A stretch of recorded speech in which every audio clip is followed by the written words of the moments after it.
now encapsulates everything that's wrong with liberalism. It's a free weekly, and it's worth every penny. Now, these alternative weeklies thrive on advertising because it certainly isn't the writing.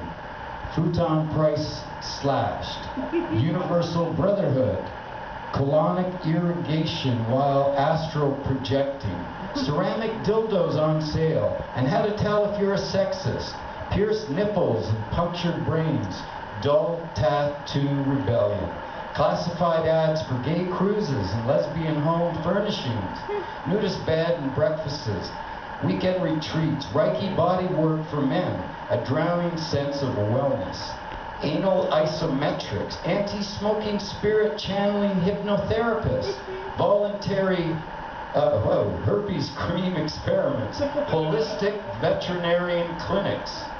Oh boy, persons with AIDS, high finance, tax-free, arts, foundation, giant corporate sponsors spreading goodwill. So full of their own shit now, it's a wonder they don't sprout daisies.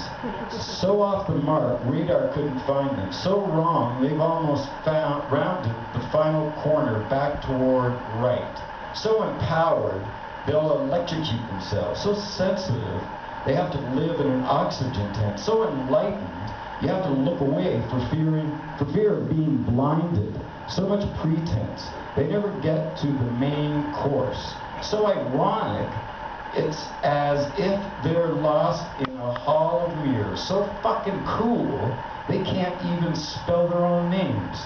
The artistes are clueless. They've never had the slightest idea how to rule the world. That's why they're artists. It's revolution as conceived by Hollywood brats rather than the working class. Now, clove cigarettes and patchouli oil and black lipstick and rubber whips. Compassion is fashion. Meaningful emptiness. Scratch and sniff. Attitude posturing, all butter, no potato, all frosting, no cake. The hipsters have been entirely subsumed into the uber culture. The rebellion is fashion ad posery. A million skulls with green crew cuts and no brains inside. Their culture is merely a Socratic jumble of received media images. Their ideas of freedom are purely a fashion show. Freedom to suck cock, smoke crack, and wear loud clothing. Consensual enemas and purple hair and iron cock rings are just dandy, but they're kind of hard to enjoy when you can't put food on the table. Yes, sirree, Buffalo Bob. They really have tamed the post-Woodstock kiddies with bread and circuses. Bratty slack-offs with nothing to say and a lot of costumes in which to say it. And this counterculture congratulated itself on its unbending sympathy for oppressed people everywhere. The liberal only goes halfway. The white liberal Now magazine folks want to be hard-hitting, but he doesn't want to offend the advertisers. And here's the switch.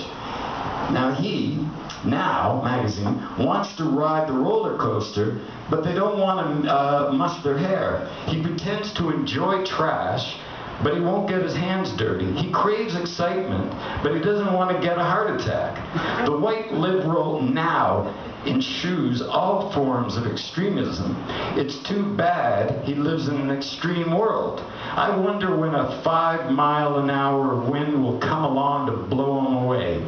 Children of pain, the enshrinement of the victim pinned to velvet, covered cardboard like a butterfly in a science fair project, unable ever to wriggle free. And I pity the young white liberal who tries to sleep atop a stack of 20 mattresses, flapping and flailing about his poor Tim Perlick, princess and the pea-sized problems. You gotta remember, this guy really lacerated me, and can a rock band, can a guy with my background get him fired? Can I? Here's what happens. Liberals are right about one thing. Political correct is a shop-worn phrase that implies that only leftists can be humorless ideologues. So instead of the overused PC, I prefer self-righteous or ideologically constipated, because such terms can apply to any asshole in the cosmos. But like all other starry-eyed pious creeps, liberals like Tim Perlich and Now Magazine will say they're not being self-righteous, they're just doing the right thing. So do the right thing, Tim. Go home. Your life is in shambles. And Mr. Tim isn't evil. He's not. He's merely a misguided human being adhering to a code that denies him his humanity amid all his stifling equality. The fundamental human need to feel superior was left unsatisfied, because those magazines exist for the big section in the back. I mean, it is like half of it for their porno ads and oh, fuck, you know, but they get away with it because it's free. That's all I want to say. The only time you'll ever hear that is now, and that won't matter, and that was me. And I thank Basil so much for this opportunity. Oh my God, he was fired, by the way,